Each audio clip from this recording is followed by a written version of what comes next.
Hey y'all, welcome back to my channel. It's your average logical thinker, and today I'm going to be reviewing the latest episode of Married at First Sight, where a lot of debauchery went down, a lot of ignorance, and we actually got some clues at the very end for the next episode. Hopefully they'll be getting to the drama a little bit more, but this episode did not disappoint. I wanted to come on here and hurry up and get this out before I watched all of my other favorite YouTubers review it, because I end up stealing some of their lines or talking about some of their talking points. But when I do, I always give them credit. So if you do that to me, please go ahead and give me credit. Anyways, let's go ahead and start out with Allison and Madison. Again, Alan has the sexiest voice ever. It's just his lack of confidence with it. I love the fact that Alan is fully invested. But you know what was sad?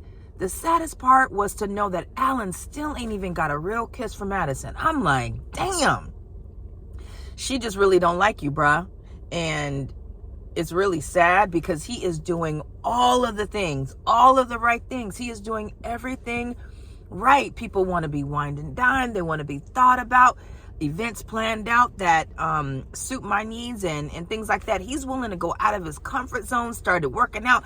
You can even actually see in this video how much Alan has changed physically. Like, you don't see the gut. Like, he's looking better. You know what I'm saying? He's cleaning up his beard more and everything. Like, he is doing all of the things that Madison had asked him to do, and it's still not enough. And even when they played that game of tennis, pickleball, whatever they were playing, and Alan worked his ass off to get that kiss, she still found a reason not to give him a kiss. She said, you know, I don't know what she came up with, but basically she ended up giving him a peck on the cheek, and he was so looking forward to that kiss. I mean, damn, you couldn't just give him just a peck on the mouth? Whoo! Madison is cold-blooded. She don't care, but Madison is very smart. Madison is playing the game. She knows what to do. She's giving just enough so that Alan doesn't get suspicious and frustrated, but she's not giving enough to satisfy him either.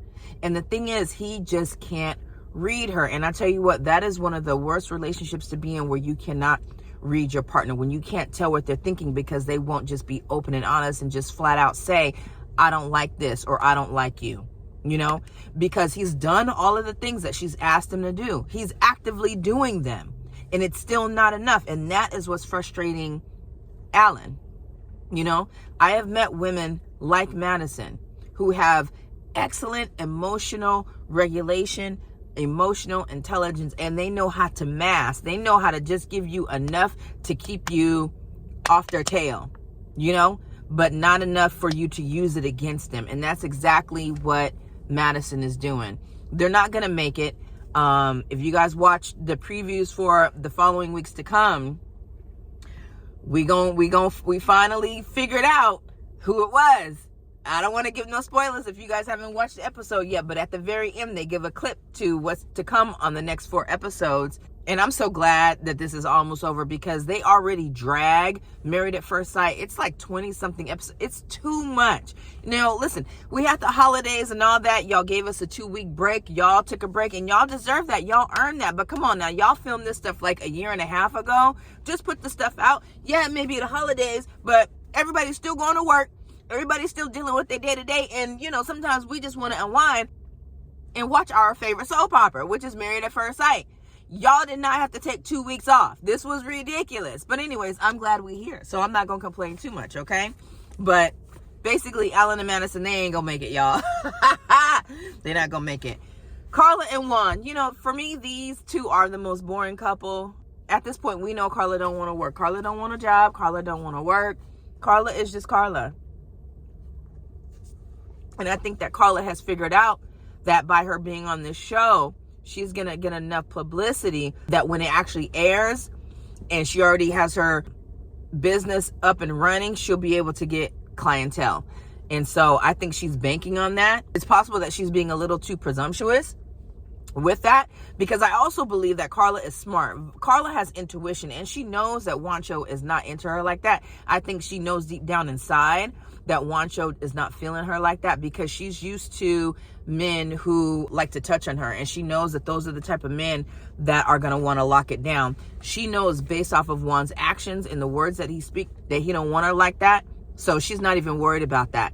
Karla said, I'm gonna quit my job. She told it to Juan. She had no care in the world about how he felt about it, because she already knew he's not the one. I'm going to just do me, worry about me. I'm going to spill it on him and see how he reacts. And, you know, and I think that was also like a part of her passive aggressiveness too, to drop something like that on him that she knows is going to irritate his soul. You know, I think she did it for reasons of her own, but I also think that she dropped it on him in that moment where he's proud of all of the work that he's done. I think there was a reason why she did it the way that she did it and when she did it. And I hope things work out for her. But for this couple, it's a no-go. There's no chemistry there, no romantic feelings. Even at the dinner, they were like, well, how are you guys improving on the romance? And I'm thinking to myself, there is no romance. There is nothing there for them two. They have nothing, you know? So anyways, moving on. Camille and Thomas. I'm happy to see Camille and Thomas vibing a little bit more. I am really proud of Camille. I love the way Camille handled Thomas being late to the basketball game. I thought it was so cute when he came in there, because she was going off in the confessional like, you know, this is unacceptable. I'm feeling some kind of way. You know, but when he got there, it's like she softened up a little bit and was like, all right, I'm going to do to you what my coaches used to make me do. We going to do some suicides and have you run here and here. And poor Thomas with his old stiff behind and pulled a hamstring midway of the suicide. I said, ain't this about something, Thomas? Come on now. You got to do better now. You didn't think to stretch before you got out there. But anyways, he ends up surprising her with a beautiful necklace with her birthstone. And I love birthstone jewelry. It is just so beautiful. Mine is blue topaz, by the way. He surprised her with that, and all was good. And I love the way that they're communicating, and I am so ecstatic at the fact that during this episode, Camille did not mention anything about the lack of Thomas's swag. She got the memo.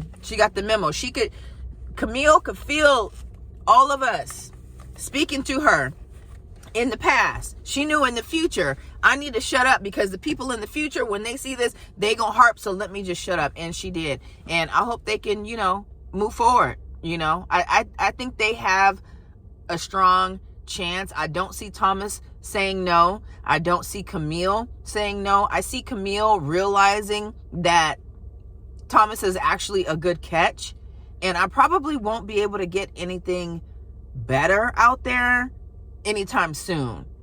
So I think she is going to realize that unless something crazy happens between this episode and the end, I see them sticking it out and trying to make it work. Next, we have Michelle and Davido. Basement Dave. Oh my God. Michelle is just so insufferable, guys. I mean, I don't really know what other word to describe her. That dinner was atrocious. I just don't think that when she brings up an issue that she has, I don't think she has enough couth or tact to wait until later. Like, that moment was that moment. She didn't like what he was wearing. She didn't think the place was upscale enough. And she didn't like the fact that he don't ask her questions. He gave a reasonable excuse as to why he was not dressed up. And then he fully explained why he don't ask you nothing. Because you get answers like, yep, okay. And then he proved it right then and there. Her response was, okay. And I can understand a person trying to think about their answer before they speak. But you got to lead into that. You got to know how to communicate. You got to show, hey, I'm hearing what you're saying. Let me think about what it is, how I want to respond to this, but I'm going to give you more than just what I'm giving you.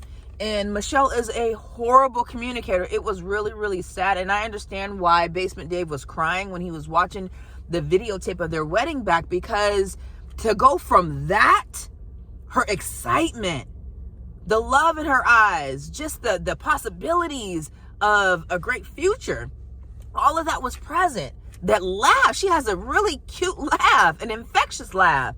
And he was like, whoa, I haven't heard that since that night. So I know how he feels. I don't know how he feels, but I can imagine how he felt about that, you know?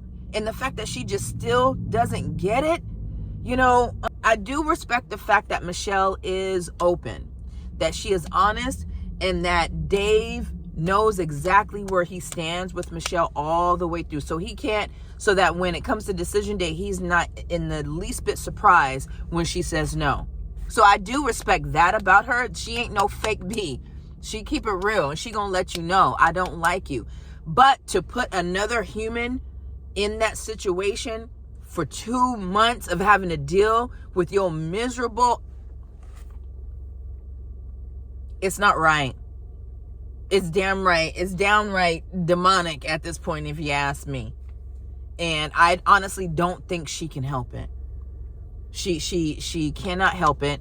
She hasn't learned how to master her emotions and how to communicate when she's feeling a certain kind of way. But when it comes to communication, David is spot on. He is spot on. On the flip side, I'm thinking about Michelle and her attitude, and the fact that this whole time, it's pretty much been confirmed that it was David creeping. Right? If you guys watch to the end and watch the previews for the upcoming episodes, it kind of confirms what we've all were thinking. And so for somebody that would do that, first of all, I can't justify cheating. I can't. Do we all get weak? Do we all have moments? Yes. But at the end of the day, you still can't justify. Those are still not good reasons to cheat, right? And so, although Michelle is a straight up heathen and insufferable and hard to deal with, live with, talk to, any of that, it makes me wonder, is her attitude towards David justified? Because the whole time he was cheating.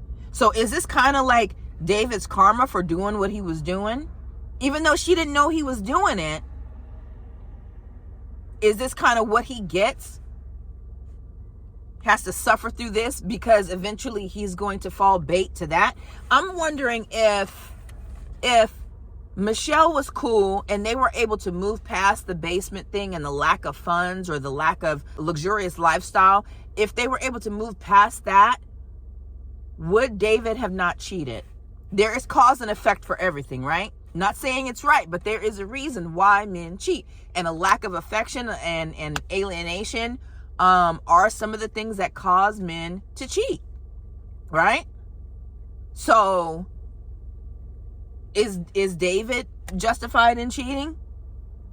And if David is justified in cheating, then I think Michelle is justified in being a bee this whole time. Because everybody has their reasons. There's a cause and effect for everything. There's a reason why people do the things that they do. But in the end, we already know they're not going to make it. We knew that when she went into the bathroom at the wedding and started crying to her family. We already knew, oh, this one's a wrap. This one ain't going to make it. Last on the list, the BAN. For those of you who don't know what a BAN is, good for you. Okay? Just know that it is not a good word. It is not a good description. It is not a good word to describe somebody. It is all bad. And that, my lovelies, is exactly what Ikechi is. I don't even want to call him by his government name. That's how much I do not like this cat. The mask is gone. The mask has completely fallen off and hit the floor. This man had the audacity. I don't even know where to start with this fool.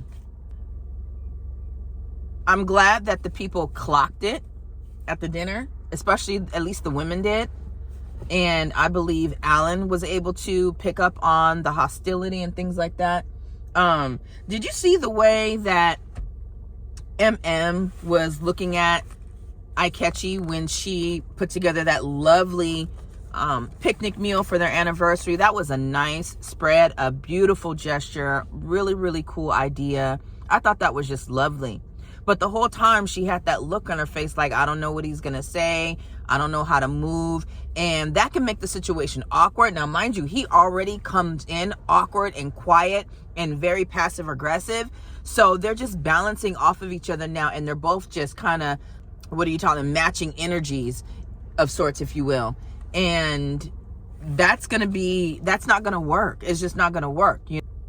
And the whole scene was cringe for me, you know. Fast forwarding to the party bus, and Emem is trying her best to explain, and the whole time you got Juan's BAN behind co-signing Ikechi. And I understand, like, there's bro code, so I feel him on that. I understand, like, he's like, I want to know the full thing. Like, you can't just come up here talking bad about my man and we don't really even know what the heck is going on. There's a reason for everything, and everybody else is getting it but Juan. But you know what? At the end of the day, you got to have at least one homie that's on your side that's going to stick up for you, and that was Juan for Ikechi, right?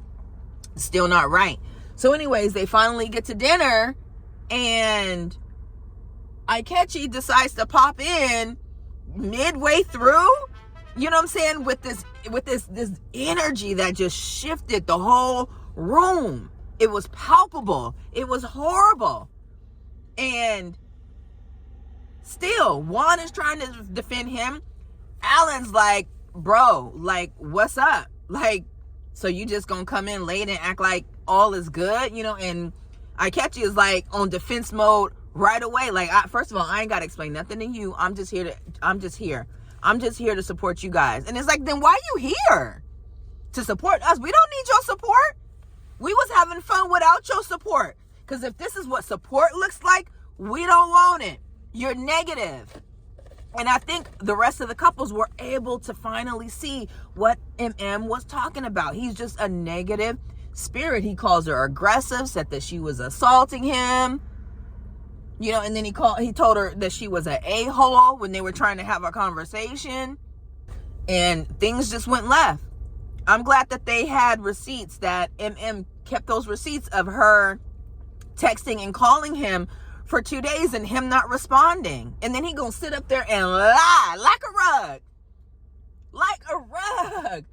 You didn't call me. What? That means he had you blocked, Emem. So he didn't see it. So he couldn't say he had you blocked so that he could say, I didn't get your phone calls or your text messages. He blocked you. That's what happened. He playing games. He's a square. He's corny. He's a ban. He's a BAN. Like, I don't even know how else to describe it. Like, he is horrible. And when they started calling him to task, and Emem came back after trying to calm down in that bathroom, he got up and left.